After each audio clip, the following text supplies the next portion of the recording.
Shunday mahsulotlar borki, 90% odamlar ushbu mahsulotni iste'mol qilganlarida ortiqcha tana vazniga ega bo'ladilar. Ya'ni o'zlari bilib bilmasdan vazn to'plab qo'yishadi. Bu qanday mahsulotlar? Bular fast foodlar. Fast foodlar tarkibida qanday mahsulotlar bor va u bizga qanchalik xavfli? Ushbu mahsulotlar yuqori kaloriyaga ega bo'lgan va oziq-ovqat qiymati jihatdan juda ham past qiymatga ega bo'lgan, tez tayyor bo'ladigan mahsulotlar hisoblanadi. Ushbu oziq-ovqat mahsulotlarini biz iste'mol qilganimizda organizmga birdaniga yuqori kaloriya kirib keladi. Lekin shu bilan birga foydasiz bo'lgan organizm uchun ziyon keltiruvchi bir nechta moddalar baravar kirib keladi. Ushbu yog'lar organizmimizga kirganda ular energiya hosil qilish jarayonida ishtirok etmaydi. Ular faqat zaxira sifatida to'planib bizga ortiqcha vazn beradi. Boshqa vazifa bajarmaydi. Fast food tarkibidagi keyingi biz uchun zararli bo'lgan mahsulotning yana biri bu yuqori darajadagi glyukoza. Siz aytishingiz mumkin, qanaqasiga glyukoza buning ichida yo'q-ku, shira yo'q-ku, shakar yo'q-ku deyishingiz mumkin. Biz odatda fast foodlarni bulochkalarsiz, oq nonsiz tasavvur qila olmaymiz.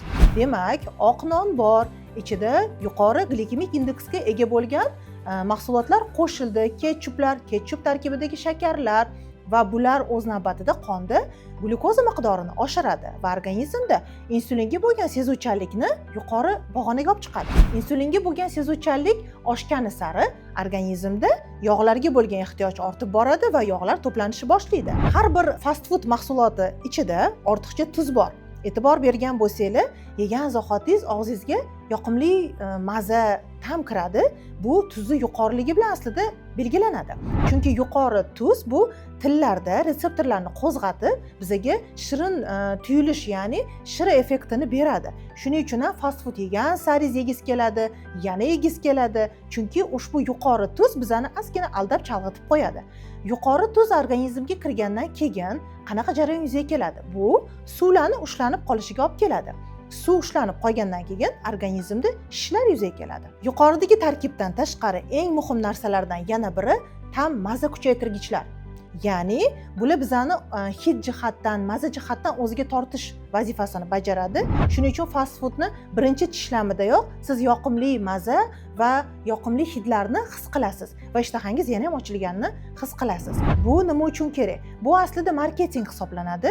Bu har bitta mahsulot qabul qilib yeganingizdan keyin ketidan ikkinchisini borib olishingizga yana ham talabni kuchaytirib beradi. Fast food mahsulotlari yuqori kaloriyaga ega bo'lganligi uchun va u organizmda birdaniga insulin miqdorini oshirganligi va o'z navbatida katta miqdorda otilib chiqqan insulin barcha boshqa gormonlarga ham o'z ta'sirini ko'rsatganligi uchun bizda organizmda gormonal buzilishlar darajasida o'zgarishlar kechadi. Bu qachon? Bu muntazam ravishda fast food iste'mol qiluvchi insonlarda. Endi biz fast food iste'mol qilganimizda organizmimizda shuncha ziyonli, foydasi bo'lmagan mahsulotlar kirar ekan. Nima uchun unda biz fast foodlarni iste'mol qilishimiz kerak? U faqatgina bizga moliyaviy jihatdan va tez tayyorlanishi bilan vaqtimizni tejashi jihatdan yordam berar ekan, xolos. Boshqa tomondan yordam ko'rsata olmas ekan. Demak, fast food ko'p yeydigan odamlarda qorin tez ochadi. Kechqurungi qorin ochlik hissi paydo bo'ladi. Harakatlar pasayadi va o'z navbatida vazn to'plash boshlanadi. Va yana bir o'ziga xos xususiyat, vazn yo'qotish jarayoni ham juda ham sekinlashib ketadi. Va bu o'z navbatida boshqa bir jarayonlarni keltirib chiqarishi mumkin. Ya'ni fast food yuqorida sanagan qancha ziyonli holatlarning ichida yana bitta holat bor ediki, ichak mikroflorasini buzish holati. Bu asosiy jarayonlarning bir qismi hisoblanadi. Ichak mikroflorasining buzilishi bu ichaklarimizda hazm jarayonining buzilishi, ichki elish me'yorining buzilishi va tana vazni yig'ilishiga yana bir bor qo'shimcha bir holat hisoblanadi. Shuning uchun fast foodlar tezkor zavq, uzoq muddatli zarar hisoblanadi. Agar siz sog'lom bo'lishni xohlasangiz, ovqatni ongi bilan tanlang.